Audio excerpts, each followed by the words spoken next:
หลักแห่งความเป็นจริงอัตหิอัตโนนาโถโพธิญาณัง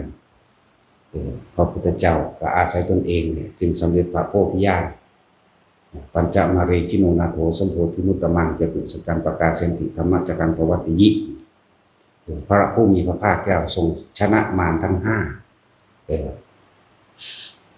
โดยศีลโดยสมาธิโดยปัญญาและการเข้าสู่ความรู้แจ้งเห็นจริงจึงเป็นด้วยจตุสัจจังธรรมะจตุสัจจังประกาศเสนติหมายถึงรู้แจ้งแท่งตลอดในอริยสัจสี่นี่แหละธรรมะจักรังปวัตติยินะเข้าถึงธรรมคือความจริงอยู่เหนือโลกเอเตนะสัจวัชเชนะโหตุเมชยมังคารังหมายว่าเราต้องพึ่งพาอาศัยตัวเองเท่านั้นจึงจะเป็นผู้ชนะได้นั่นแหละจึงบอกว่าพวกภิกษุนักบวชทั้งหลายเข้าบวชมาบวชตามพระวินัยพระวินัยคือพระศาสดาของเฮาทำตามพระวินัยเฮาบ่ได้ทำตามใจไผนะบ่ได้ไปเอาใจกิเลสไผบ่ได้ไปเอาใจคนอื่นซึ่งเป็นคนขี้เหล้าเมายาเล่นเป็นบ้าพวงอยู่กับการพนันหาเลี้ยงลูกเลี้ยงเมียอยู่บ่สามารถที่จะสละความเห็นแก่ตนของตนเองได้เราจะให้เฮาอ่อนโอนผ่อนปรนอ่อนน้อมไปเอาใจเพื่อให้คนอื่นมาเข้าใจไม่เห็นใจ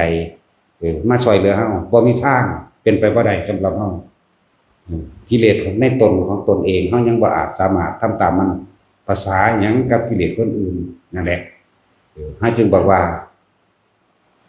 บ่มีการอ่อนโอนบ่มีการผ่อนปรนนะย่อมแตกย่อมหักและย่อมตายแต่ว่าบ่ย่อมสิทำกิเลสไผบ่อาจสามารถทำลายใจตนได้ใจว่าตนกับธรรมกับตนเป็นเดียวกันซึ่งว่าใจดวงนี้เป็นรากเป็นฐานของภพของชาติสุขทุกข์บ่ว่าสิไปเกิดสวรรค์มนุษย์เปรตสัตว์นรกเดรัจฉานล้วนแล้วแต่ใจเจ้าของเองเป็นผู้รับเองบ่แม่นว่าผู้อื่นเฮ็ดให้บ่แม่นว่าผู้อื่นเฮ็ดให้เด้อ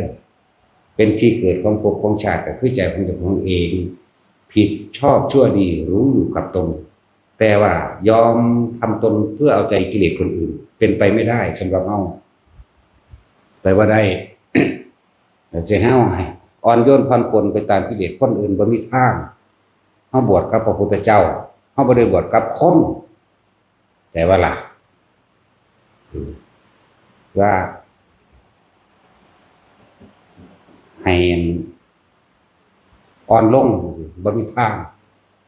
นี่ก็เป็นกลางคือเก่าแต่เขาสิเข้าใจว่ากลางแล้วบ่กลางก็ช่างเขาเฮาบ่ได้ไปสนใจว่าจะไปอธิบายให้คนอื่นมาเข้าใจเราดอกเข้าใจว่านั่นแหละบอกว่ามาตลอดเด้อบ่ได้บวชกับคนพวกนี้เด้บ่ได้บวชกับคนทั้งโลกนี่บวชกับพระพุทธเจ้าสิให้เฮาไปเอาใจคนบ่มีทางบอกไปเลยเป็นไปบ่ได้กิเลสเต็มหัวอยู่กินเหล้าเมายาเล่นการพนันขี่ตัวปิ่นป่อนหลักของวัดกินของวัดใส่ลายก้าวตูผู้อื่นอยู่ตลอดทั้งสั้นสิให้เฮาไปเอาใจคนทั้งสั้นติโอ้ยหมายังดีกว่านั้นอีกเด้หมายังดีกว่าคนประเภทนี้อีกจักบ่ล่ะบ่แม่นว่าเลวว่าเลวกว่าหมาพวกทั้งสั้นสิเฮาไปเอาใจพวกเลวกว่าหมาที่โอ้บ่มีทางมันเลยสัตว์นรกลงไปอีกแล้วมันอยู่ใต้ก้นอเวจีแล้วสิให้เฮาอ่อนโยนคนที่บ่มีทางแต่กูจะขามึงซ้ำจักว่าล่ะของเฮามันอยู่ในคติเวรย่อมระงับด้วยการฆ่าเจ้ากรรมนายเวรในเฮาเนาะตัดสินนั่นแหละอย่ารักการอย่าทฤษฎีหลายแต่ละคนอย่ารักการอย่าทฤษฎีหลายบอกอันนึงให้ประสบการณ์จริงชีวิตจริงเฮาอยู่เฮารู้ดีของเฮาเองพระเจ้าอาโศกหาคนเท่าใดเป็นร้อยล้านก็บ่เห็นว่าสิไปตกนรกเพราะปานใดแต่เป็นงูเท่าเดียวนั่นแหละแน่ นั่นแหละถ้าจึงประเทศนี้ก็จะเป็นประเทศใดก็ขาคนมาพอได้เนาะเห็นบ่ล่ะอย่าลักการเออตัวของเป็นผู้อยู่ตัวของเป็นผู้ดูดี คนอื่นบ่รู้บ่ได้รู้คือเฮาเด้เฮาเป็นผู้อยู่ในพื้นที่เฮาเป็นผู้ดำเนินของเฮาเองผู้อื่นสิมารู้ดีมาตัดสินให้เฮาตีเฮามีทางฉะนั้นหลักการเดียวที่พระพุทธเจ้าทรงตรัสเอาไว้ดีแล้ว ถูกต้องพร้อมเบิดตัวแนวเฮาเถียงบ่ได้อัตหิอัตโนนาโถตนแลเป็นที่พึ่งของตนเท่านั้นจะพ้นจากทุกข์จะพ้นจากโลกก็เพราะอาศัยตนบ่แม่นคนอื่นเลยเข้าใจบ่ล่ะบ่แม่นเลยนะอะไรจังว่าอัตหิอัตโนนาโถโพธิญาณังพระศาสดา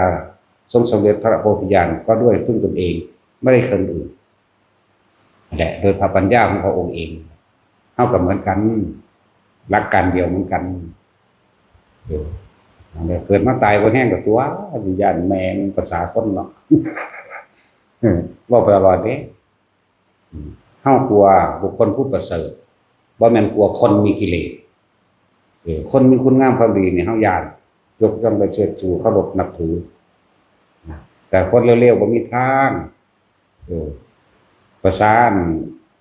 ถ้าสิพูดถึงบาปเท่ากับยุง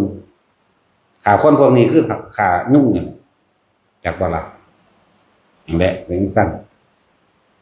เทียบมาได้คือมีแต่ขาคนเท่านี้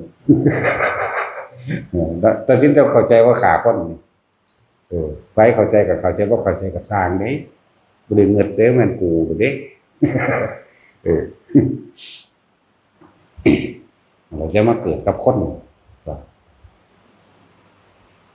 เนี่ยพุทธเจ้าเฮาเพิ่นชนะมารเอิ้นว่าคือหลวงปู่มั่นเพิ่นสินึกถึงอยู่เรื่อยๆเด้ปัญจมาเลชิโนนาโถ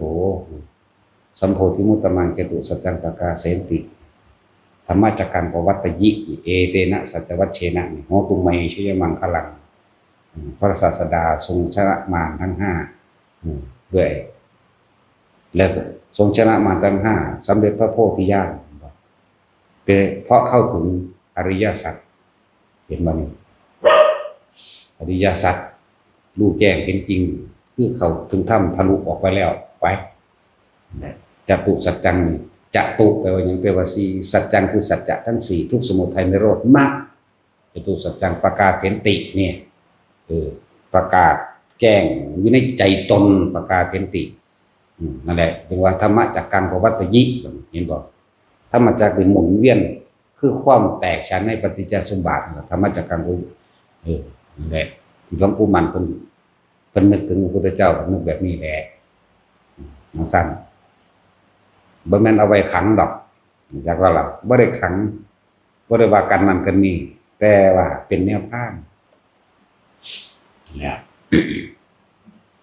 สั้นมาคนเข้าใจคือคำบอกของเพิ่นบางที่มันก็บ่มีในบันทึกเนาะ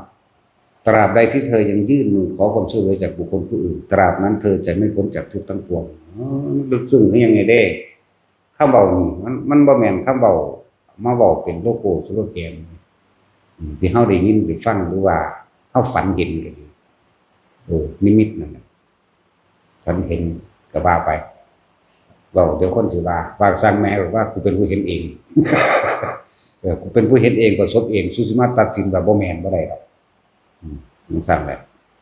มันเว้ายิงอยู่เด้เฮานี่เนาะถือว่ายิงอยู่เด้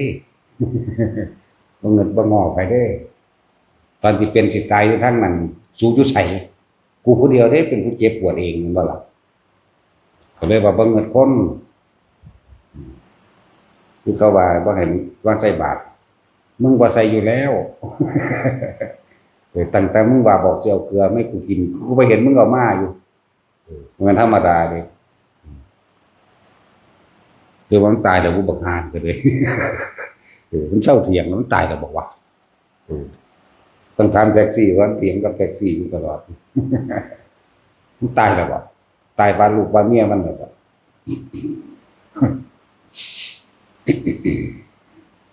เจ้าหยังกับคนคำว่าคนตายผมมีความหมาย นั่นแหละให้นำเข้าไปใส่ใจเจ้าของเด้อไปก็ดี บาปหรือบุญบ่มีไผจับใส่มือไผใดเด้ตัวเองเด้เป็นผู้จับเองต้องเองผิดหรือถูกเลวหรือดี อารมณ์เจ็บปวดหรืออารมณ์สมหวังใดดังใจตัวเองสร้างเองเด้มันจะเหตุกับไผผิดถูกเฮารู้อยู่แล้วจึงว่าแต่สิมาให้หมู่ภิกษุสงฆ์ทั้งหลายเหล่านี้เลิกพระวินัยแล้วเอาใจคนบ่มีทางเห็นบ่ที่บอกว่าศาสนาถ้าว่าศาสนาเสื่อม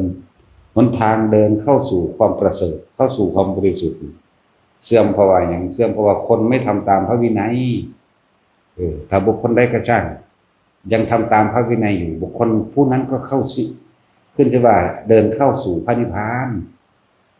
ถ้าพระวินัยตั้งอยู่พระนิพพานก็ตั้งอยู่จักว่าในบุคคลผู้กระทำตามบ่แม่นบุคคลผู้อ่านตามซื่อแต่ไม่ทำเด้นะว่าแต่ละคนเอาง่ายๆนี่นะบาดสิตายมานี่แม่พวกกับเมียนั่งเฝ้ากันอยู่นี่แม่มันก็ตายต่อหน้าต่อตาอยู่เด้ล่ะเนาะไผซอยไผได้ล่ะตอนนั้นคือคนหักลูกหักหลานน่ะกอดกันโอ้ยเป็นจังได๋ล่ะมันก็ตายสักดึกๆฆ่ามื้อซอยได้บ่แต่ซอยให้ไปภพภูมิไปสวรรค์เด้อซอยได้บ่ก็บ่คนผู้นั้นต้องเป็นเองไปเองนั่นบ่ล่ะ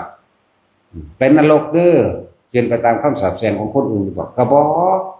เป็นไปตามที่ตัวเองกระทำเองและหลักการอัตหิอัตโนนาโถจึงประเสริฐประเสริฐมากๆเป็นคำที่ลึกซึ้งสวยงามละเอียดละออละมุนละไมหาที่ต้องติบ่ได้บ่มีผู้ใดดลบันดาลอิหยังให้ผู้ใดไว้เนาะใครสิไปดลบันดาลอิหยังให้ใครได้เฮาบ่ได้เป็นไปตามที่คนอื่นสาปแช่งเด้สาปกูแหน่จักล้านคนกูสิเป็นไปตามที่สาปอยู่บ่หรืออวยพรแหน่อวยพรไปนิพพานหรือให้ไปสวรรค์จักล้านคนก็คือกันมันสิไปได้อยู่บ่แต่เจ้าของบ่เฮ็ดเองเนาะเดี๋ยวเอาผู้นึงกินข้าวอยู่ครัวบ่กินข้าวให้เด้ออิ่มแล้วบ่กินให้เฮาอิ่มแท้นี่ได้อยู่บ่กินแท้ให้เฮาอิ่มนี่แหมแน่ก็จังซั่นเลยแต่ของกินเองก็อิ่มเอาเองตัวเนาะจังซั่นแหละจังว่าทุกคนมั่นใจในตนเองเด้อเฮาเกิดมาได้พบผู้มนุษย์ก็เฮากระทำของเฮาเองเด้เนี่ยที่เฮามาอยู่นี่และการได้ยินได้ฟังธรรมต่างๆคนที่เดินทางมาเนี่ยก็ด้วยตัวเองตัดสินใจเองเด้ตัดสินใจเองมาเองกำว่ามั่นใจตัวเองตัวจังมาเนาะเพิ่นบ่ได้ไปบังคับไผมาเด้นี่ว่าเพิ่นก็สร้างบัดไผสิมาเนาะว่าก็สร้างแล้วบ่เป็นกูเด้ไปทางนั้นเด้ด่าตั้งแต่คนด่าคนตัวมันจังเข้าใจเนาะถ้าด่าหมามันสิรู้เรื่องบ่เงินตัดสินเด้ตัดสินผิดกันกับหมาเข้าใจกันจากเล่าเป็นไล่กันอยู่สั่นกันคนมันแปลว่าบุญเด้อบุญไหว้หาที่สุดบ่ได้เด้คนกันนี่ก็เรื่องเล่าตายไปก็เปลี่ยนภพเปลี่ยนร่างใหม่จังซั่นเรื่องเฮาจึงสร้างสมแต่สิ่งดีทำตามคำสอนของพระพุทธเจ้าอันกริยาข้างนอกมันก็เว้าไปเว้าไปเขาด่ากันด่าแมงโลดแล้วถ้าไผสิตัดสินดอกว่าผู้ใดว่าถูกก็เป็นความรู้สึกของเขาออกมาจากความรู้สึกเขาผู้ใดว่าผิดก็ออกจากความรู้สึกเขาบ่แม่นเฮาได้เว้าไปเลยล่ะจึงว่าจะไปเอาคนอื่นมาเป็นผู้ยืนยันตัดสินเจ้าของสวรรค์หรือนรกบ่มีไผเฮ็ดให้ไผได้บุญหรือ บาปบ่มีผู้ใดจับใส่มือไผได้ตัวเองกระทำเองล้วนๆเลยยิ่งจิตสุดท้ายก่อนที่จะตายเนี่ยเจ้าของนี่แหละที่บอกว่าจิตหรือใจดวงนี้เป็นที่เกิดแห่งภพชาติบุญและบาปตัวเองกระทำเองความเคยชินในตนเองรับเองตัวเองทำเองเด้บ่มีผู้ใดสาปแช่งหรืออวยพรไปสวรรค์หรือนรกใดเด้นั่นแหละจึงว่าให้เข้าใจดีๆว่าใจดวงนี้เป็นที่เกิดแห่งภพชาติ ขึ้นอยู่กับการกระทำของตนเองบ่แม่นผู้อื่นทำให้อะไรทั้งว่าทุกคนเน้นอยู่ในตนเองผมมีผู้ใดป้องกันภัยใดดอกนะคือบอกตามความเป็นจริงจะคิดว่าสิมีผู้คนผู้ใดผู้หนึ่งมาปกป้องคุ้มครองชีวิตเท่าใดเด้อตัวเองต้องปกป้องคุ้มครองชีวิตตนเองแม้กระทั่งสุดท้ายแล้วความตายเหลือวิสัยแม้ตัวเองยังบ่อาจสามารถปกป้องคุ้มครองความตายของตัวเองได้ต้องตายเป็นธรรมดาแต่เฮาจะเข้าใจว่าคนอื่นสิมาปกป้องคุ้มครองชีวิตความเป็นอยู่เฮาได้ตัวเฮาเองเฮ็ดเองบัดนี้เอาตัวเองไปประกันตัวเองกับผู้อื่นมึงดูว่าคือตัวเฮาเองยังบ่อาจสามารถไปปกป้องคุ้มครองผู้อื่นได้เลยแม้ตัวเองจะไปมีความหวังให้ผู้ใดมาปกป้องคุ้มครองของเนาะยอมรับตามความเป็นจริงติขึ้นอยู่กับบุญกับบาปขึ้นอยู่กับกรรมตัวเองกระทำมาเข้าใจบ่ล่ะบาดขึ้นอยู่กับสิ่งตัวเองกระทำมาขณะอยู่ต่อหน้าต่อตาพ่อแม่นี่ว่าบาดมันสิตายบ่สักตายดุๆกระโดดเนาะแน่คือบ่ปกป้องสันตัวมันขึ้นอยู่กับกรรมที่ตัวเองกระทำมาบ่ว่าดีบ่ว่าเลวตัวเองรับเองที่บอกว่าใจดวงนี้เป็นที่เกิดแห่งภพชาติสิให้เฮาไปลดหย่อนผ่อนตนโอนอ่อนไปตามกิเลสคนเฮ้ยมีแต่ตีนน่ะสิเหยียบปากมันนั่นใส่บูทพร้อมเด้อมันสิเปื้อนตีนนักตัดสินอยู่ในร่มตัดสินอยู่นี่คือว่าให้พวกเฮาน่ะมั่นใจในสิ่งที่ตัวเองกระทำอันดับหนึ่งของเฮามีอยู่ในใจของเฮาอยู่แล้วไม่เคยคิดเบียดเบียนทำร้ายให้ผู้ใดผู้หนึ่งเสียชีวิตและทรัพย์สินทั้งมนุษย์และอมนุษย์ทั้งมนุษย์และอมนุษย์บ่เคยมีเลยบ่เคยมีในจังซี่นี่แหละคือความบริสุทธิ์ที่เฮาเป็นนะเหลือถ้ามันเป็นจังซี่ล่ะจิตมันก็ตั้งมั่นของมันเองมันสิพุ่งออกไปแต่ความที่มันเป็นประโยชน์แต่ว่าความดีคนบ่จักความดีได้ซุมื้อลืมเด้ดีเขาคือได้ทำร้ายผู้ใดตายก็ตามคือจังเป็นจังไดได้ตัวไปหาแง่ไข่มดแดงสิโอ้ยดีเนาะเจ้าคือได้หลายแต่จะไปทางใด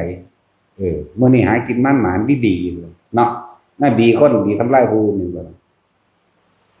มันบ่คือดีทำเด้ดีทำมันบ่เบียดเบียนไผเด้คนละอย่างกันนั่นแหละศาสนาธรรมคำสอนที่มันเสื่อมทรามลงเพราะว่าคนบ่ปฏิบัติตามโดยเฉพาะภิกษุนักบวชเฮาเว้าประจำเด้ที่เสื่อมจากยอดก่อนเด้ยอดก็คือภิกษุนักบวชถ้าภิกษุนักบวชบ่รู้พระวินัยบ่ทำตามพระวินัยรู้บ่ทำตามก็คือเก่านั่นแหละเนาะมันสิเอาอันคำว่านิพพานมาจากทางใดโสดาสกิทาคานาคาสิไปเอาเรื่องนรกสวรรค์สิเอาความจริงทางใดมันบอกมาสอนเขาเจริญก็เจริญพอภิกษุนักบวชเหมือนพระพุทธเจ้าออกมาบวชก่อนหมู่นี่นั่นบ่ล่ะแน่เพิ่นก็เข้าสู่ภาวะเพศนั้นได้ล่ะเป็นพุทธเป็นนักบวชก่อนได้ล่ะแล้วเพิ่นจังแสดงออกนี้ออกมาแยกออกมาให้มันแปลกแนวหมู่ตัวบ่มีผู้ใดจูงลูกจูงเมียไปอันแสดงนิพพานเด้เนาะแท็กซี่มึงกล่าวพาลูกมึงไปสอนคนนิพพานเนี่ยเขาสิเชื่อมึงอยู่บ่จังซั่นล่ะเว้ยนั่นแหละถือว่าถ้าเจริญพระพุทธเจ้าคนก็ปาลูกปาเมียออกมาดีล่ะแม่นบ่ซั่นหรืออุ้มกันไปอยู่บ่อุ้มนะเขาเพิ่นก็ปาลูกปาเมียออกมาเพื่อมันสิแสดงแห่งตัวนี้ออกได้ตัวเพิ่นเป็นตัวอย่างให้เบิ่งแล้วเด้เนาะทรัพย์สมบัติทุกอย่างสลัดออกแล้วนี่ไอ้สิ่งที่ค้นหามามากๆทรัพย์สมบัติความมียศถาบรรดาศักดิ์เป็นผู้มีอำนาจสละหมดเลยเป็นบ่เข้าสู่ความจริงโดยธรรมจังซั่นก็จังสิเอาความจริงออกมาแสดงได้เด้จังซั่นแล้วความพัดพรากจากสิ่งที่รักก็เป็นทุกข์อุ้มลูกกับเมียไปมันสิเป็นทุกข์อยู่บ่ล่ะเนาะคือว่าสมชายนั่นแหละสุยตายใจเด้อสู่บ้านนำกันสู่สวะสว่างอยู่แล้วจักว่าล่ะก็มันเห็นอยู่นั่นเด้ นั่งหันได้อีเอ็นเสื่อมเลยนั่นแหละตายใจเด้เรียกว่าหรอทั้งสั้นแล้วไหว้ทุกคนให้เห็นถึงความจริงมันร่วมอยู่ในอริยสัจสี่แล้วล่ะธรรมะทั้งปวงที่เฮ็ดให้เฮาสามารถเข้าถึงความจริงได้หรือรู้ตามความจริงได้แม้ความเกิดก็เป็นทุกข์เกิดมาแต่ละคนให้แว่ออกมาเนาะกำเมื่อให้เพ่นหรือว่าสันเดชแดงขึ้นอยู่โตมันก็เลยเนาะกำเมื่อให้แว่ออกมาหิวแต่เอาใส่นมขันเศร้าด้วยเนาะตั้งแต่แล้วมีเป็นทุกข์เพราะว่าอย่างกินทุกข์เพราะว่าหิวเพราะว่าร้อนเพราะว่าหนาวเนี่ยทางร่างกายก็ดีเป็นสั่นใหญ่ขึ้นมาอีกเป็นทุกข์เพราะว่าจากเจ็บไข้ได้ป่วยได้บาดเนาะเป็นทุกข์เพราะว่าจากใดนั้นจากนี้แต่ว่าได้ดังใจนี่ไหมไม่ได้ไปอยู่ไกลหนึ่งเดียวอยู่น้ำเฮาเนาะเป็นทุกข์เพราะว่าพลาดพลาดจากสิ่งที่รักเป็นทุกข์เพราะว่าตายแน่ทั้งสั่นก็นี่เนี่ยความเกิดเป็นทุกข์แก่เป็นทุกข์เจ็บเป็นทุกข์เนี่ยพลาดพลาดจากสิ่งที่รักเป็นทุกข์ตายเป็นทุกข์นี่มันอยู่นี่สาเหตุแห่งทุกข์คือความอยากเนี่ยอยากนั้นก็ไล่ไปเอาเองที่จะชีวิตเจ้าของเองคนคิดเจ้าของเองเนาะ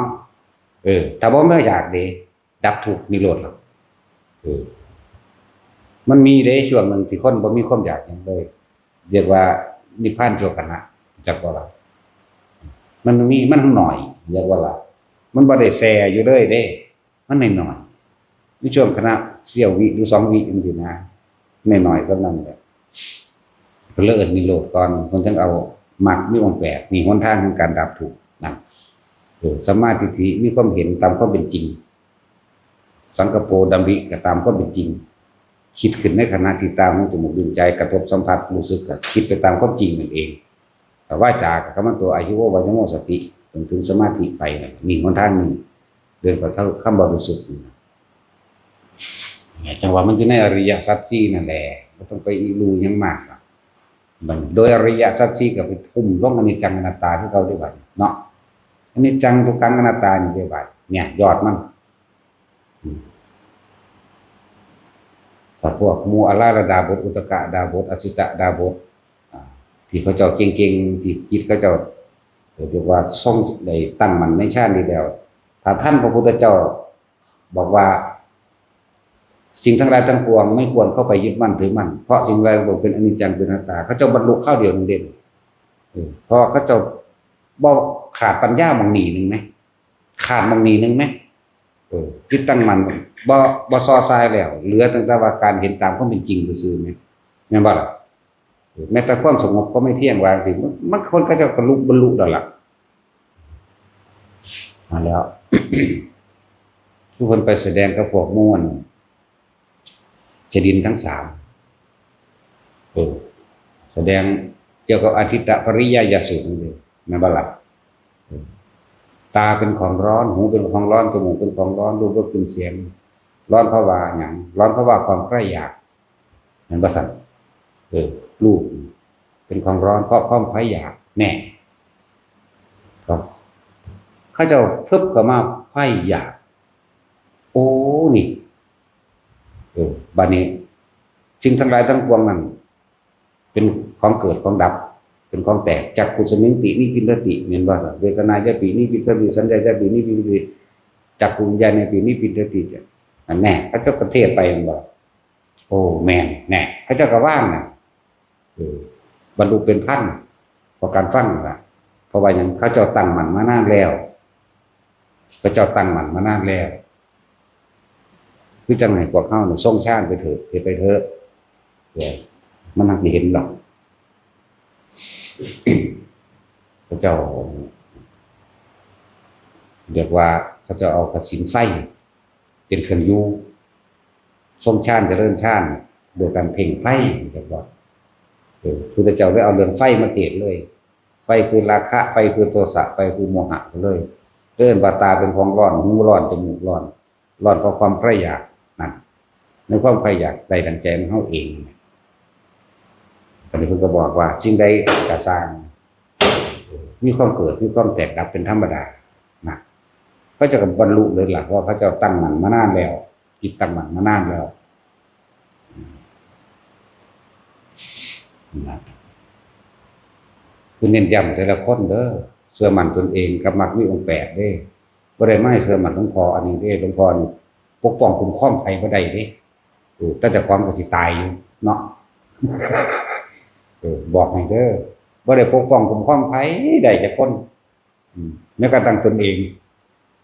มันบ่แท็กซี่มึงว่ากูสิบ่ตายบ่ กูก็ตายคือกันเด้แถมซ้ำจากตายมันก็บ่ตายอยู่ห่างนี่ บ่ได้อยากอยู่ด้วยการกินข้าวบวชแคว การกินข้าวเดี๋ยวก็ร้อนเดี๋ยวก็หนาวมันสั่นแหละว่าแต่ละคนเด้อหลักการเดียวที่พระเจ้าเทศน์ออกมาว่าอัตถิอัตโนนาโถมันบ่มีแนวเถียงกันเด้สุขหรือทุกข์ตัวเองทำเองทั้งนั้นตัวเองมาเกิดเองเด้บ่แม่นผู้อื่นเฮ็ดให้เกิดนะบ่เพราะสั่นก็ว่าใจดวงนี้เป็นที่เกิดแห่งภพทั้งปวงเด้ดีหรือร้ายสุขหรือทุกข์หรือว่าบาปหรือบุญตัวเองเป็นผู้สร้างเองเด้ภพชาติต่างๆตัวเองเป็นผู้ทำเองจึงไปเองเลยบ่มีผู้ใดสาปแช่งให้ตกต่ำได้หรือว่าบ่มีผู้ใดมาอวยพรให้สูงสุดได้เด้ถ้าอวยพรได้ของพระพุทธเจ้าอวยพรตัวเนาะคำว่าพรของพระพุทธเจ้าแปลว่าให้กำลังให้แนวทางตะกี้มันบ่ได้ว่ายะถาวาริวหาดอกคำว่ายะถาวาริวหามันมีมาแต่สมัยพระปัจเจกพุ่นดอกเพิ่นให้แนวทางห่วงน้ำที่เตรียมแล้วจำยังสมุทรสาครทันใดทานที่ท่านให้ของใช้ดุจดั่งพระจันทร์วันเพ็ญเพื่อให้โดยความบริสุทธิ์จะไปหวังสิ่งใดเป็นคำตอบแทนให้พวกเจ้าให้ท่านแบบนี้ดูเด้อความหมายเพิ่นพวกเฮาก็เลยเอามาแสดงกันนั่นบ่ล่ะมีมาก่อนพระโคดมอีกเรื่องยะถาวาริวหานะจังบางองค์ก็บ่ได้ให้จังซั่นบางองค์มันก็ให้อายุโทภริโทธีโรวนะโทให้เป็นผู้มีอายุวันนะทั้งสี่ทั้งห้าบ่แม่นว่านั่นดอกบ่แม่นว่าให้ขังบ่แม่นว่าขังบ่ตายหรือป้องกันความเจ็บปวดป่วยเด้เพิ่นให้แนวทางให้เฮาน่ะคิดเข้าถึงความจริงอริยสัจอนิจจังทุกขังอนัตตาก็ว่าไปเพิ่นให้แนวทางเพิ่นเรื่องพรแปลว่ากำลังทางสติปัญญาเมื่อมีสติปัญญากำลังกายกำลังวาจามันก็เกิดดอกแต่คนเฮามันเฮ็ดเป็นแล้วมันกำลังทางกายทานด้วยอาหารยารักษาโรคของที่อยู่อาศัยตลอดทั้งเครื่องอำนวยความสะดวกทั้งหลายเครื่องประดับประดาทั้งหลายว่ากำลังทางกายที่เฮาให้ทานออกไปต้องออกจากใจเห็นบ่สั่นกำลังทางวาจาพูดจริงทั้งจริงตามข้อจริงคือมีสัจจะเว้าหยังก็เป็นจริงไปเบิดเขาว่าเป็นจริงบ่แม่นเว้าอันนี้ปิ้งขึ้นมาได้บ่แปลว่าแบบนั้นเด้บ่แม่นว่าอันนี้เกิดปุ๊บขึ้นมาบ่แม่นแบบนั้นคนจึงเข้าใจว่าเป็นลักษณะว่าโดนบันดาลเด้บ่แม่นแบบนั้นเด้เพิ่นเว้าหยังเพิ่นก็ทำอันนั้นได้เฮ็ดไปตามนั้นได้ว่าสัจจะแล้วก็บ่เรื่องอื่นๆมาหลอกลวงจังซั่นน่ะบอกตามความจริงคนเกิดมาตายมันก็เอิ้นว่าตามความจริงบ่แม่นว่าก้อนหินนี่จงเป็นทองคำแล้วเป็นจริงมันบ่แม่นแบบนั้นเด้อหลายคนเป็นบ้านำแนวจังซี่อยู่เด้เนาะพูดคำไหนเป็นคำนั้นก็บ่ได้แปลว่าก้อนหินนี้จงเป็นทองเด้ประสาทแต่ที่อย่างบ่ล่ะนั่นแหละคนมันยังไปหาเสื้อแบบนั้นก็ยังมีเยอะแยะนั่นแหละคำว่าพูดสิ่งใดก็คือกระทำได้สิ่งนั้นเพิ่นเฮ็ดได้สิ่งนั้นเพิ่นทำแบบนั้นได้เพิ่นเลยว่าบอกไปตามความเป็นจริงหรือจริงของชีวิตว่าเกิดมาตายเกิดมาแก่เกิดมาเจ็บเกิดมาปวดเกิดมาตายทั้งสิเอิ้นว่าจริงเอิ้นว่าอริยสัจอริยสัจ4ก็ว่าไปผู้บ่เบียดเบียนแล้วจอมพูดแต่ความจริงเอิ้นอริยสัจสัจจะจักว่าบ่แม่นนั่นบ่แม่นสัตว์หมาเด้จังว่าบ่ให้ไปหางมง่ายกับความเชื่อความเชื่อ พอทุกอย่างนั่นสิสำเร็จหรือล้มเหลวสิหยังก็แล้วแต่ก็ต้องอาศัยศรัทธากันเนาะความเชื่อเนาะเด้อแต่เฮาเชื่อในทางผิดเชื่อบ่ตามความเป็นจริงเฮาก็หลงวนอยู่หั่นแหล้วเชื่อว่ามีสิ่งศักดิ์สิทธิ์เชื่อว่ามีเทพเจ้าบันดาลเชื่อว่ามีสัตว์ต่างๆดลบันดาลโชคลาภวาสนาอิหยังใดเชื่อว่ามีผู้อื่นดลบันดาลนั้นนี่ให้นี่มันบ่เป็นสัจจะมันบ่เป็นความจริงมันบ่เป็นไปตามจริงมันเป็นสัมมาทิฏฐิเป็นมิจฉาเป็นความเห็นผิดเป็นความเห็นถูกต้องตามความเป็นจริงนี่ละความเชื่อนั่นแหละถือว่าจริต6อีกศรัทธาเนาะ ศรัทธาจริตคนเชื่อง่ายศรัทธาจริตพุทธจริตคนเชื่อยากอันนี้ต้องพิสูจน์ด้วยตนเองจากว่าราคะจริตเป็นคนมักสวยงามๆมักสวยมักงามจังซี่มันสั่นจ้ะโทสะจริตสูงเร็วโมโหปึ้งตำรวจว่าผู้ใดเว้าหยังบ่ผิดก็โมโหบ่ถูกก็โมโหมันสั่นโทสะจริตราคะโทสะโมหะจริต6เรียกว่าไปจริตคือนิสัยนั่นแหละจักว่าจริตกับคือนิสัยนั่นเองเป็นคนมีนิสัยเสือคนง่ายเรียกว่าสัทธาจริตเป็นคนมีนิสัยมักพิสูจน์ซะก่อนเรียกว่าพุทธจริตเป็นคนมีนิสัยมักของสวยๆงามๆประดับเติบได้เรียกราคะจริตความยินดีพอใจในแบบนี้แต่บ่ถูกตามที่ใจกูพอใจนี่กูบ่เอาเรียกว่าราคะโทสะโมหะและ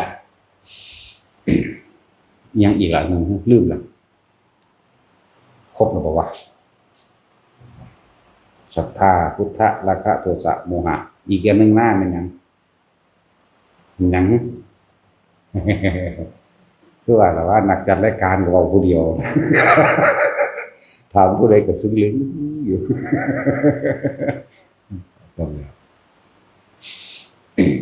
จริต6เขาจะว่าลืมละมันเป็นหลักการหลายเขาก็ได้บอกปานใดมันเป็นหลักการส่วนมากเขาเอาประสบการณ์มาเว้าหลักการก็เว้าอยู่น้อยๆเว้าอยู่บ่แม่นว่าบ่เว้าคือเรื่องนั้นไหว้พระสวดมนต์มีผลบ่มีการสวดมนต์สาธยายธรรมคำสอนจะเป็นการรักษาหรืออนุรักษ์คำสอนของพระพุทธเจ้าไว้อย่างหนึ่งมีอานิสงส์ที่พวกเขาออกจากใจของเขาครับคนตั้งใจสวดตั้งใจสาธยายหรือสวดมนต์บรรเทาว่าสวดมนต์ตั้งใจสวดมนต์ด้วยความบริสุทธิ์ใจมันก็เหมือนกับว่าเขาเป็นกระบอกเสียงเอาคำสอนของพระพุทธเจ้าออกแสดงเด้อานิสงส์นี่มากเด้ที่บอกที่ท่องจดจำกันมานี่ท่องมาจากใจเลยมันบ่ล่ะตะกี้บ่มีหนังสือ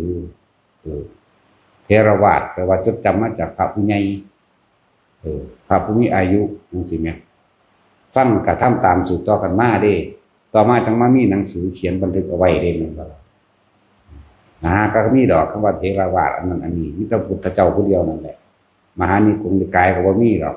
ถ้าปฏิบัติดึงเดียวกันแล้วบ่มีปัญหาดอกแต่ว่าถ้าว่าแย่งกันเฮาจังแยกเพราะว่าได้แยกแล้ว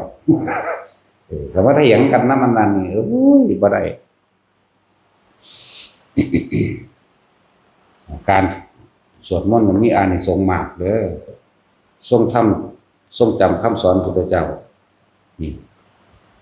เป็นการที่อยู่ในจิตเฮาเลยบ่เสื่อมบ่คลายบ่หายไปไหนเป็นหนทางที่พุ่งตรงไปข้างหน้าหมายถึงเดินทางไปสู่พระนิพพานแต่ว่าเวลาเฮาสวดเป็นการแสดงธรรมแทนพระพุทธเจ้าปัจจุบันถึงแม้ว่ามันสิเป็นภาษานั้นแต่ว่าผู้เขาเข้าใจผู้เขาได้ยินได้ฟังเขารู้ก็มีอยู่พวกเฮาบ่ได้เรียนบาลีพวกเฮาแปลบ่ได้เนาะแต่ว่าอีกพวกนึงที่ท่านพระพุทธเจ้าเขาก่อนมันเป็นภาษาเขาเลยเขารู้จักโดยภาษาเลยพวกวิญญาณหมายถึงพวกเทวดาทั้งหลายเขาเข้าใจเลยเด้บ่ได้แปลอีกเด้มันเป็นภาษาไปเลยภาษาใจไปเลยนะนี่แหละจึงบอกว่าอย่ามาดูถูกเด้คนสวดมนต์ไหว้พระอานิสงส์มันมีมากจะอาศัยการสวดมนต์ไหว้พระถือว่ามันจะมาจดได้จนเท่าสมัยนี้พวกสวดอริยสัจพวกธรรมจักรพวกนี้ก็ว่าไปนั่นแหละเป็นการทรงจำคำสอนไว้แต่มันจะเป็นเครื่องอยู่ในใจของเราท ที่เป็นยังเขาเจ้าเพื่อนทองอีหยังได้เร็วๆก็เพราะว่าของเก่าเขาเจ้ามันมีเลยเพียงแต่ว่ามันบ่ทันได้มีผู้ไปสะกิดต่อมให้มันเกิดขึ้นมาซื่อๆในฐานะที่เป็นเด็กน้อยหรือถูกกรรมบางอย่างบางบทไปพอตอนมีสะกิดปั๊บขึ้นมามันก็ทองได้จำได้เร็วเด้ผู้อ่านหนังสือบ่ออกที่จะไม่ใช่หน้ายานี่แหละถ้ามาจากนี่เทื่อเดียวมันจะเงิดก็ยังนี่ถ้ามาจากกับปวัตตรสูตรเอาเขาก็เอาไปเอวมีสุตังเอกันสมจันทักวาเลยบ่แม่นสวดสั่นคือเฮาได้พุ่นยังว่าสวดระลึกทอดถึงเทวราเทวานังสัตตยังหลักจาตุมหาราชิกาเทวาสัตตมนุสาเวสุง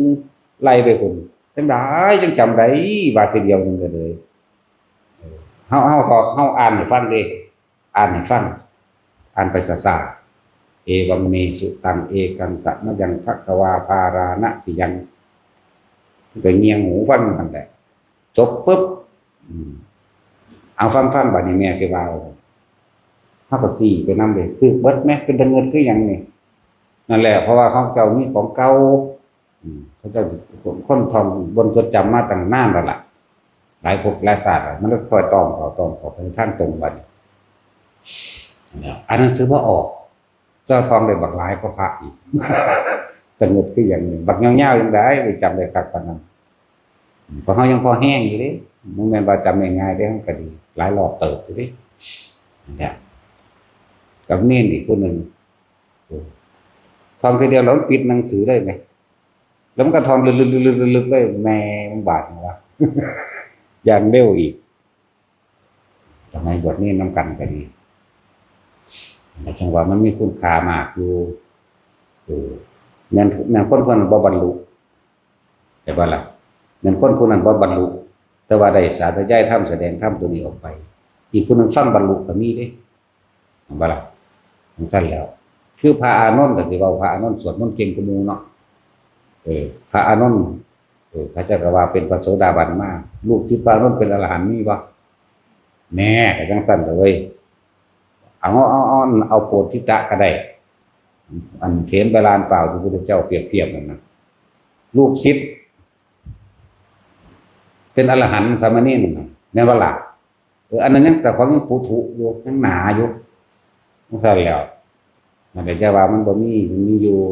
ผลมัน โพธิตะเป็นอุปชาเน้นหน่อยนั่นต้นนี่เทศให้เน้นฟังแสดงธรรมเน้นฟังแต่ว่าภาษาเขาว่าสวดมนต์ตะกี้เป็นภาษานั้นเนาะนี่เรื่องบรรลุทั้งสั้นตัวเราจะว่าเฮ็ดไปเถอะยังก็เลยการอ่านหนังสือธรรมะก็เอิ้นว่าการปฏิบัติธรรมเพราะยังกุศลให้เกิดในจิตละอกุศลออกโดยแล้วนี่สัพพะปัสสะการสุรสูปสัมปทานี่มันสาจิตะหรือพระรังเอตังพุทธนาศาสนังคำสั่งสอนของพระผู้มีพระภาคเจ้าทุกพระองค์ให้ละอกุศลออกจากจิตคือจะไปคิดถึงมันอันนี้บ่ดีอันนี้เราคิดถึงแล้วทำลายผู้อื่นพร้อมตนเองพร้อมเฮ็ดให้เจ้าของเดือดร้อนเสียหายชีวิตทรัพย์สินพร้อมมื้อนี้นะให้คิดถึงแต่สิ่งที่คิดถึงแล้วเกิดความสงบเย็นลมเย็นภายในจิตใจของเจ้าของเองเลื่อนว่ายังกุศลให้เกิดในจิตแน่เพิ่นเอามาร่วมไว้หมู่นี้ได้ล่ะแถมสันนังว่าพุทธานาศาสนังอีกมันบ่เป็นนี่คือคำสั่งสอนของพระผู้มีพระภาคเจ้าทุกพระองค์พร้อมเพิ่นแสดงว่าพระพุทธเจ้าเฮาเพิ่นก็เกิดผ่านหลายพระองค์อยู่แล้วล่ะเนาะเพิ่นยังเอามาสรุปรวมไว้ให้พวกเฮาเกิดความมั่นใจนั่นแล้วว่าท่องจำบทคำสอนพระพุทธเจ้าพอท่องจำบทสวดมนต์ก็เป็นการปฏิบัติธรรมอย่างหนึ่งทำวัดสวดมนต์ที่ท่องจำได้แล้วก็เป็นการปฏิบัติธรรมอย่างหนึ่งฟังธรรมก็เป็นการปฏิบัติธรรมเดินจงกรมนั่งสมาธิยืนสมาธิเดินสมาธินอนสมาธิก็เป็นการปฏิบัติธรรมทั้งนั้นบ่แม่นว่าจะไปเคร่งเอาแต่อรหันต์อย่างเดียวดอกเข้าใจว่าล่ะมันไปเคร่งไปกึ่งเอาอยู่เพราะตอนนั้นเนี่ยหลายๆอย่างตัวที่มันค่อยๆสังสมกันไป ที่ว่าอย่างนั้นกุศลกรรมบท10เนาะสั่นตัวชักจูงคนมาฟังธรรมปฏิบัติธรรมก็เป็นการปฏิบัติธรรมเป็นการบูชาอย่างหนึ่งเหมือนกันมันบ่เป็นการปฏิบัติบูชาในลักษณะนั้นชักจูงชักชวนโมทนาส่วนบุญของผู้อื่นก็เป็นการปฏิบัติเป็นการเอากุศลเข้าในจิตเข้าใจว่าล่ะว่าแต่อันยังกับสร้างคือมันเป็นกุศลเข้าไปในจิตเป็นการปฏิบัติทั้งนั้นชักจูงผู้อื่นทำเองมั่งโมทนาส่วนบุญผู้อื่นมั่งแสดงธรรมให้ผู้อื่นฟังมั่งท่องบนทรงจำให้ตนเองมั่งนี่ไหมได้ทั้งเบิดได้หรอทั้งสั้นแหละไม่ว่าจะไปเคร่งเครียดหลายบ่ได้อันนึงมันก็ได้อันนึงเฮ็ดไปเรื่อยๆคือคนทั้งหลายนี่ถ้าบารมี10บ่เต็มมันก็เป็นไปบ่ได้มันเป็นบันไดของมันเป็นว่าทาน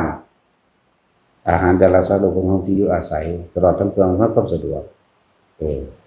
สละความเห็นเอกแก้ตัวออกได้มันก็รับดึกกับไปสู่ศีลตัวคนเฮาเห็นแก่ตัวได้จังขาจังดักจังปุ่นจังกี้เนาะเนี่ยบัดนี้เฮาทานสละของออกได้เอาไปมาสละความเห็นแก่ตัวออกเบิดแล้วสละของตนเองได้ย่อมตายเพราะศีลบ่ทำแน่มันก็เข้าใจว่ามันก็บ่ไปทำร้ายตัวเองผู้ใดผู้หนึ่งเสียชีวิตทรัพย์สิน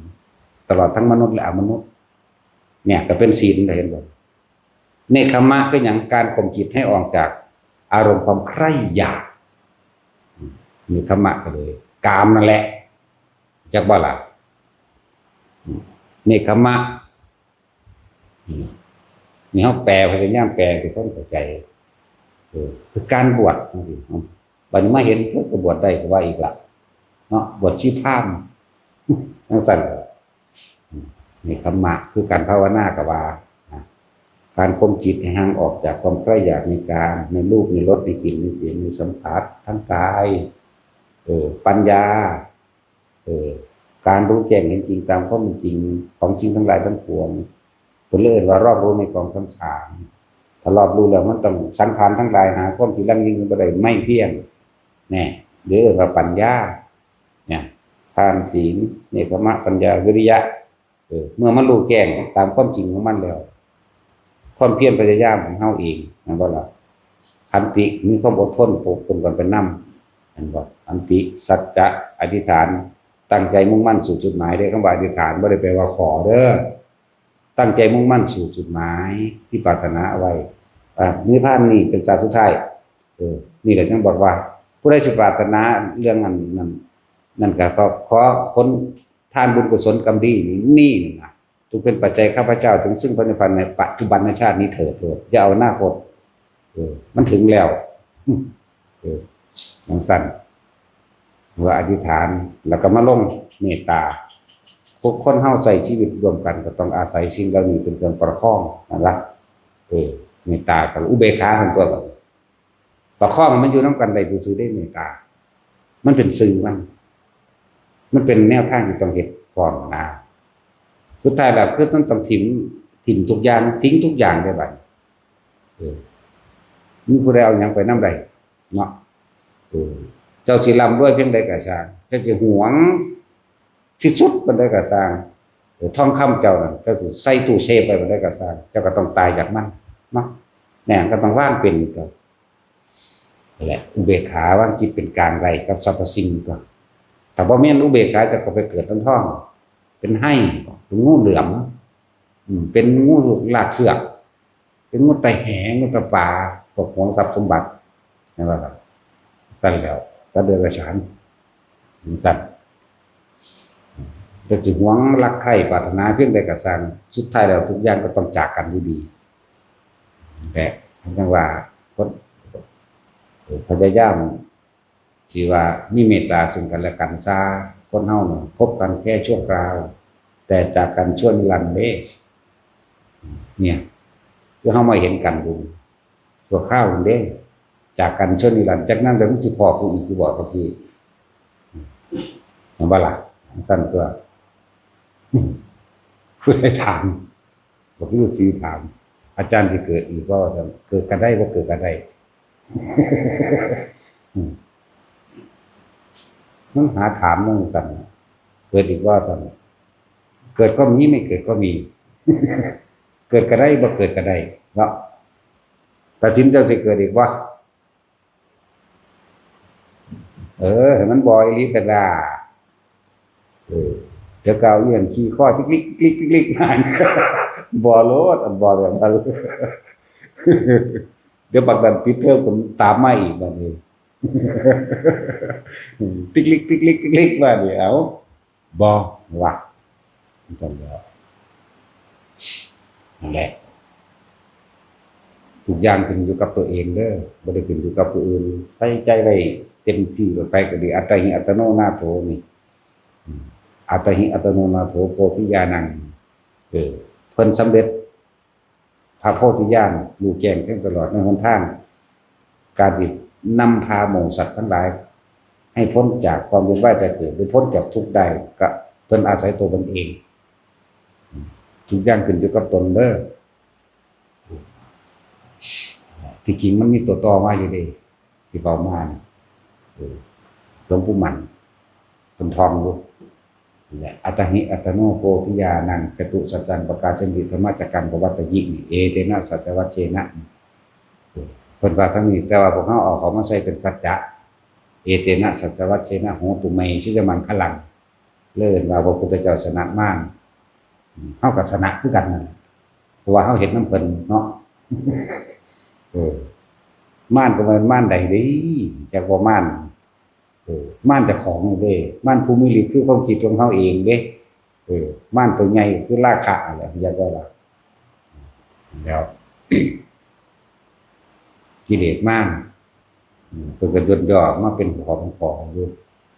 กิขะมะพิธิกิก็คือกิเลสม่านคือกองสรรพสิ่งทั้งหลายทั้งปวงที่เฮาอยากได้เลยกิเลสม่านเคลื่อนขวางความดับทุกข์นี่แหละกิขะหยังคันธมานบางคนก็ว่าเฒ่าแล้วไปบ่ได้ดับสูเนาะบางคนก็ว่าปวดขาบางคนก็ว่าป่วยอยู่บางคนก็นั่นแน่จังซั่นแล้วเรื่องว่าขันธมานมะก็หมายถึงมัจจุราชมานย่านตายทุกคนมาปฏิบัติธรรมย่านตายก็มีย่านเป็นบ้าก็มีเนาะอันเป็นบ้าอยู่ในนรกอันนั้นมันบ่ได้รู้เรื่องหยังเด้เนาะย่านคนว่า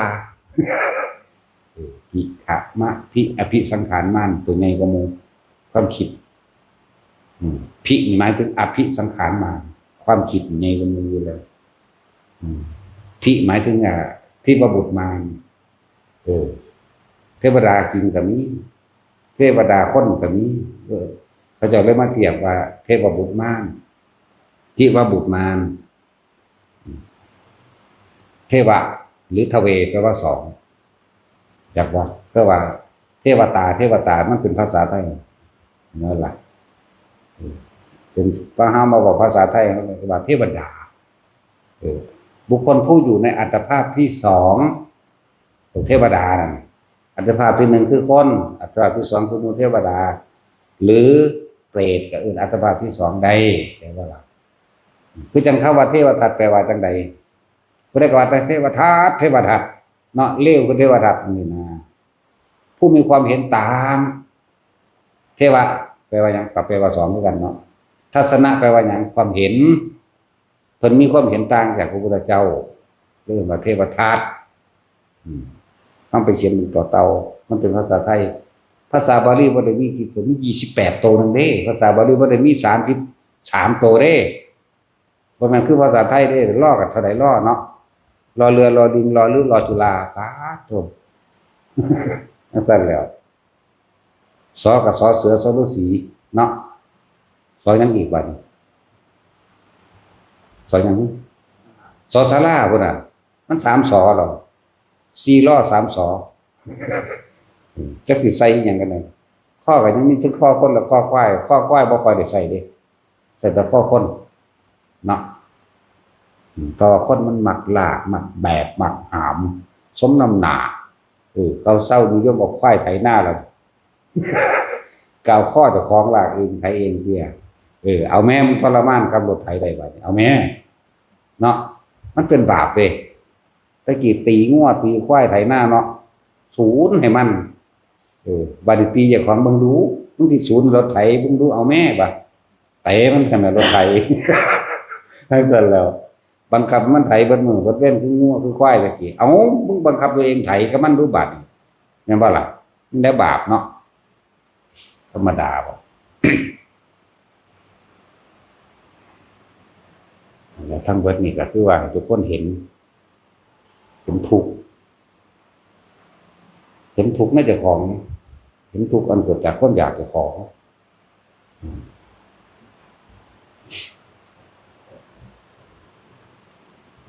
ผู้ใดยังละผู้ใดที่ต้องการจะบวชมีความเชื่อมั่นในตนเองเชื่อมั่นตนเองดิบ่ไม่เชื่อมั่นหลวงพ่อดิหลวงพ่อยังบ่ได้เชื่อมั่นตัวเองดิรู้จักว่าล่ะหลวงพ่อเป็นอนิจจังอนัตตาดิรู้จักว่าล่ะบ่ได้เชื่อมั่นเจ้าของดิคือบอกเรื่องผีมันถามมันก็จะเกิดหรือว่าเกิดก็ได้บ่เกิดก็ได้นั่นแหละที่บอกมันบ่เที่ยงมันยังบ่ได้เชื่อมั่นตนเองเนาะไปเกิดใส่จักกูก็บ่ฮู้จักคือกันแน่ยังบ่ฮู้จักว่าเจ้าของอีกเนาะโอ้ยรับตัดสินสิจักผิดจักแดงจักเนาะนำเป็นหยังคือเมื่อเช้าจะให้เบิ่งพระพระวัดมันเพิ่นมี11องค์เฮานับ1 2 3 11องค์ตัดสินแต่เบิ่งด้วยพระก็งวกใส่ขาอีนั่นเบิ่งดากอีนั่นแหมบ่แม่นให้เบิ่งอีนั้นให้เบิ่งพระว่ายังแย่งใส่กันดากเขาอยู่ได้เดี๋ยวนี้โอ้ยรถมันสิเลี้ยวพอดีนี่อยู่3แยกดอนหวาย4แยกดอนหวายนี่รถมันสิเลี้ยวไปอีนั่นมันอยู่ฝั่งขวามือพระคันอยู่ทางหน้าทีเดียวพระอยู่ทางหน้าควักๆช่วยเพิ่นหันฟึบฝุ่นใส่อีนั่นแหละพระเพิ่นนั่งหลายอยู่ได้แล้วใช้ขับเพิ่นก็เบิ่งดากอีนั่นใช้ขับโอ้ยพูนว่าแนวนั้นแล้วบ่เกิดก็ซ่านบ่เกิดโลกมนุษย์หรือสักที่เท่าเกิดในนรกที่แต่ว่าบ่เกิดธรรมดาว่าตัดสินไปเลยยังเพิ่นมักบ่ว่าผมแต้มเด้พอดีเลยมันใส่ขาสั้นเนาะตัดสินใส่กางเกงลายเนาะปานนั้นว่าจะความบ่เบิ่งคือเบาถูกก็เข้าอีก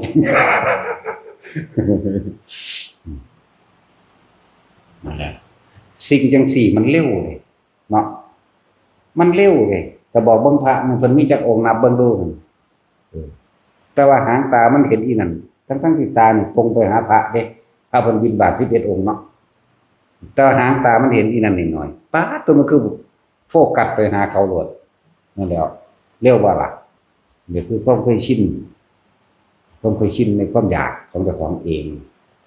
ราคะตัวเองมีแล้วก็ยินดีพอใจในรูปรสเป็นเสียง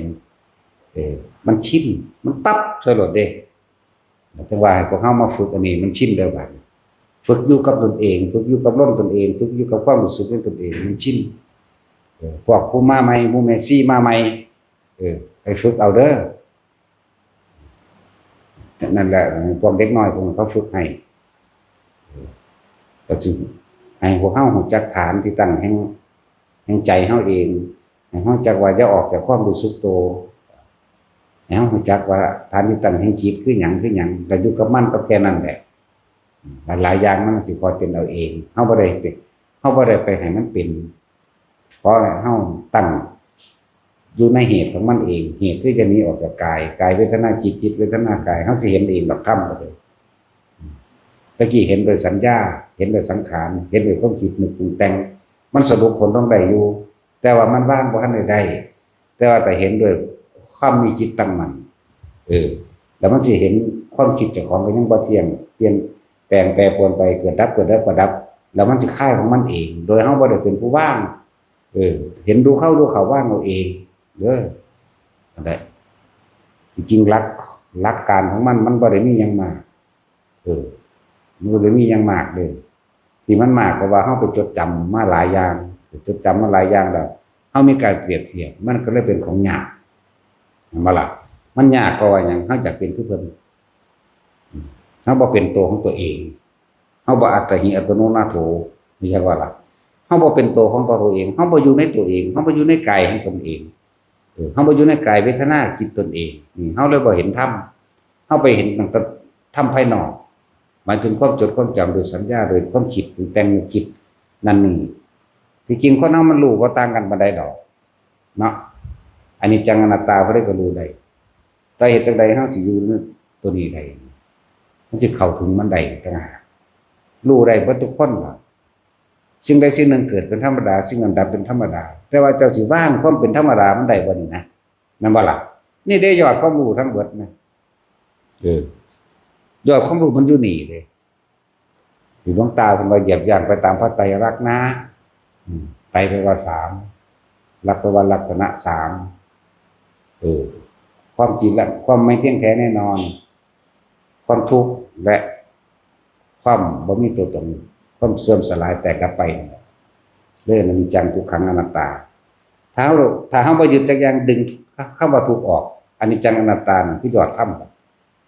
เนี่ยมันสิเอาหยังมาทุกข์ก็มันบ่เข้าไปยึดไงมันก็เห็นซื่อๆธรรมดาซื่อๆนะจังว่าพวกว่าท่านได้เป็นฝึกให้เป็นเด้อแต่พวกใดสิว่าสิหน้าเขาทองใดซ้ำใดแล้วกันหน้าสำหรับผู้สิมาบวชพระถ้าทำใดจักน้อยแล้วก็ให้พระเจ้าซ่อมให้หลวงพี่ปวกซ่อมเอาเด้อพอดีเราเอาเน้นมาบวชนำบวชพร้อมเน้นก็ได้ดอกนี่ผู้เดียวก็บวชผู้เดียวนั่นแหละพระก็ดีผู้ใดสิบวชพระก็ดีส่วนเน้นเอารอไปอีกจักน้อยเขาปิดเทอมมันระหว่างวันที่15กับมันเนาะนั่นบ่ส่วนมากเอามันคล่องโบดบ่คือมีหมู่หลายเลยมีหมู่หลายเรียงได้น้ำเขาเสยเด้เรือมาบันเตน้ำเขาเขาว่ามาบันเตบัวอาหารบันเตอยู่ทุกคนกับพี่เด้เรียไปทานเลยกับพี่มันหลายแต่ผู้เดียวมันต้องนิ่มๆแต่ถ้ามีพระคนนึงกับบวชเนียนเป็นบ่ได้ว่าเป็นนั่งบวชมันมีละ2-3ละเนียนเป็นอยู่ในนี่อยู่ในเฮ้านี่แหละ2-3ก็แห้งแล้วล่ะแต่ว่าเดี๋ยวจะเอามาจุ่มกันไปหลายคนให้อันมู่ดวงที่ปวดกับอันมู่ดินมันสอนเรามู่ดินที่เอิ้นองค์ดำเขาเอิ้นมู่ดินส่วนหลวงพี่ปวดเอิ้นกับแก่มันเป็นพี่น้องกันมันเกิดเป็นกับแก่มาหลายศาสตร์นะมันเลยบ่ลืมไล่มันได้ซักไว้อย่าลืมกับแก่กูจะพูดเป็นพี่น้องกันก็แก่บ่ที่ต้องสมาทาน